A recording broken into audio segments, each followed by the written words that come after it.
Hello guys! Pinagpalang araw sa lahat. Ngayon ay nandito na naman tayo sa panibagong videos ko at aalamin natin ngayon kung paano ginawa ng ating Diyos Ama sa Langit ang mundo, ang ating buong mundo. Paano ginawa ng ating Diyos Ama sa Langit ang ating mundo. Yun ang pag-uusapan natin.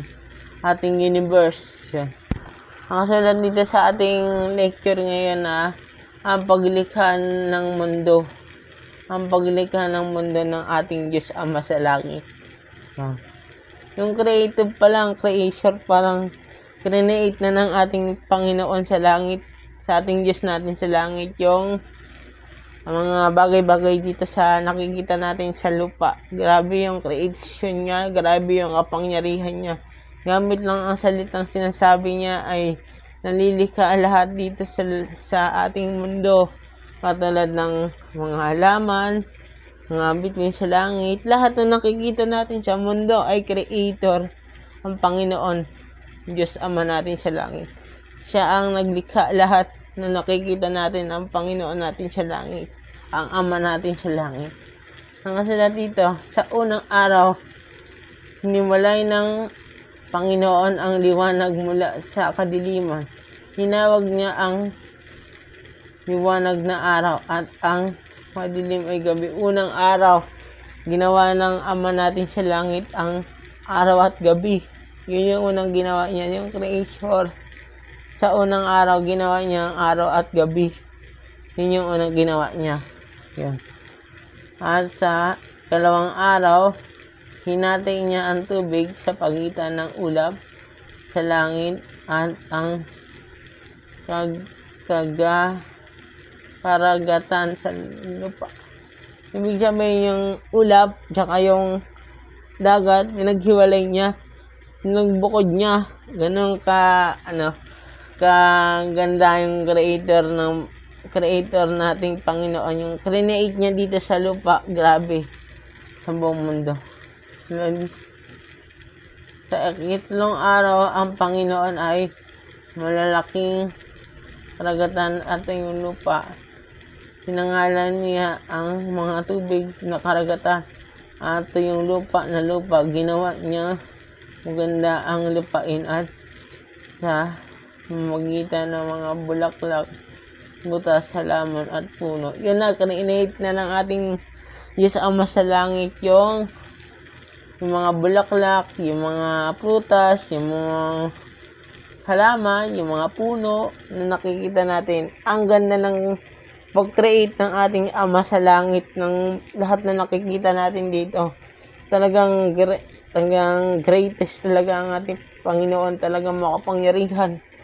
Talagang mahal tayo ng Diyos kasi ginawa niya lahat eh. Yung pa lang, kung inunan niyo yung tao, ibig sabihin, inunan niyo yung tao bago bago yung mga karagatan, halaman mo, paano tayo mabuhay. Dahil mahal tayo ng Diyos, pinapaganda niyo muna yung ating lugar, yung ating pagtitirhan na maganda kila yung Diyos. Kasi lahat tayo ng tumira dito sa lupa, napakaganda bago tayo magawa lahat ng mga tao. Ginawa niya muna lahat, mga halaman, mga kaulapan, mga dagat, mga hayop. Ginawa muna ng Panginoon para makakain din tayo. Kaya nga yung prutas eh. Katong araw, ginawa na ng Panginoon yung prutas para lahat tayo ay makakain. Isang dakila ang ating Ama sa langit. Sa ika-4 na araw, nilikha niya ang araw at sumikat ang buong maghapon. Pagkatapos ay nilikha niya ang buwan, ang mga bituin upang titanglaw sa gabi. Ibig sabihin, gumawa siya ng araw. Yung suns natin, yung sun, ginawa niya na para lahat tayo sa tuwing umaga ay may sikat ng araw. Isang dakila ang ating Panginoon kasi kailangan natin sa katawan natin yung init eh. Kailangan sa buhay natin yung init. Isang dakila. At between naman para sa gabi. Okay. Sa ating moon, sa English. Ginawa ng Panginoon yon, ang moon at saka yung yung mga bituin para panliwanag sa gabi. Napakatalino ang ating Panginoon. Sobrang talino. Sobrang talino ng ating Panginoon. Dahil naisip niya lahat eh. Diba? Isang makapangyarihan ng ating Panginoon sa langit kasi nagawa niya ito lahat. Nagawa niya ito lahat ng perpekto ang ating nakikita ngayon. At sa ikalimang araw, nilikha ng Panginoon ang isda sa dagat at ibon at isda. Nilikha niya lahat ng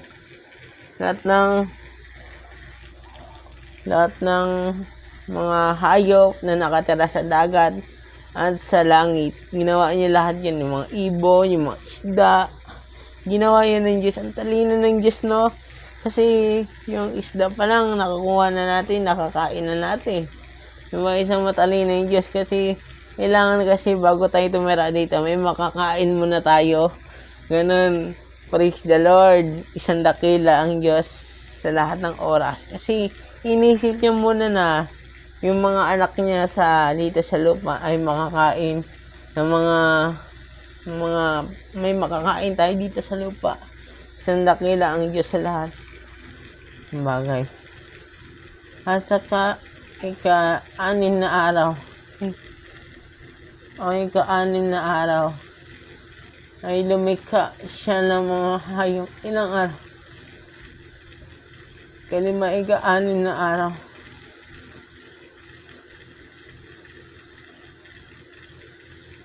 Ika-anim na araw ay ginawa ng Diyos ang tao at ang mga hayop na nandito sa lupa. Yung kanyari mga zebra, mga lion, mga kabayo, lahat, mga tiger, lahat ginawa. Tapos ginawa ng Panginoon, bumaba ang Ama sa langit at ang Panginoon sa lupa noon.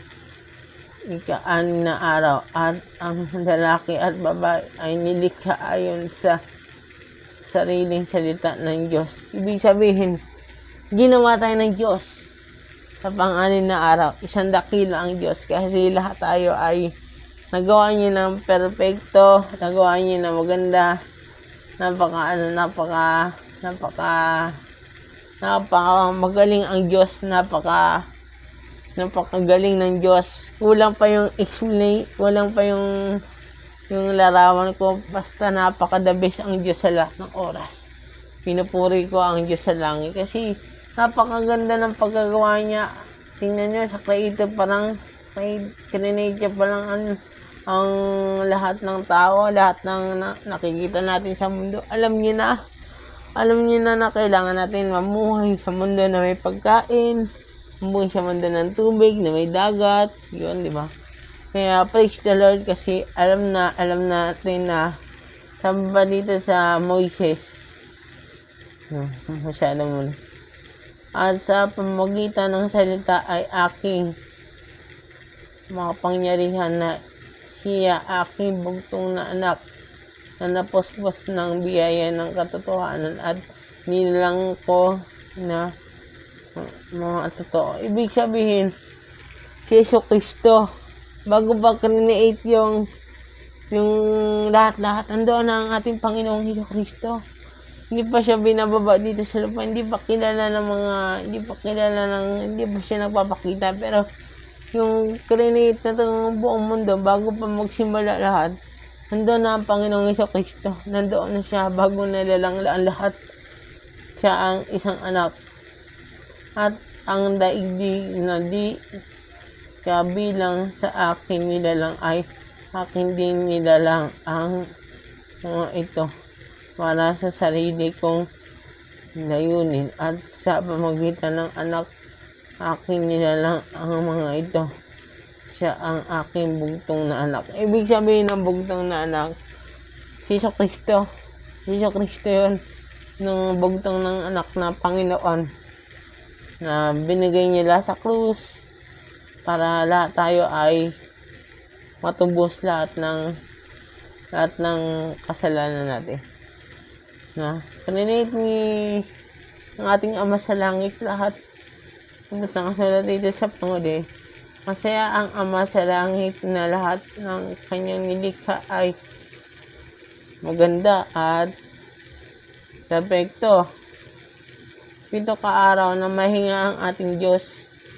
Itong araw. At simula ang lahat ng kanilang gawain. Ang mundo ay maganda at puno ng buhay. Lahat na nakikita natin dito sa buong mundo, puro buhay. Mga tao, mga halaman, mga hayop. Pinagpala tayo ng Panginoon sa lahat ng oras. Nandiyan yung Panginoon. Dagdag kaalaman niyo pa. Hindi pa sa Moises. Sa lahat pa to. At ako ang Diyos at sinabi sa aking bugtong na anak na kasama ko mula pa sa simula. Nilikha natin ang tao sa ating larawan ayon sa ating pangis at naggayon at ako ang Diyos at nagsabi, nagkaroon sila ng kapangyarihan sa mga isda at karagatan at ang ibon ay himpapawid. Ibig sabihin, lahat created ng God. Lahat create ni God. Paano? Mga ibon, mga isda, mga hayop, mga tao. Lahat ginawa ng Diyos na perfecto. Wala na tayong kulang pa. Kompleto na tayo. Basta lahat na nakikita natin sa mundo ginawa ng ating Diyos Ama sa langit. Hanggang dito na ang ating vlog. Maraming salamat. God bless.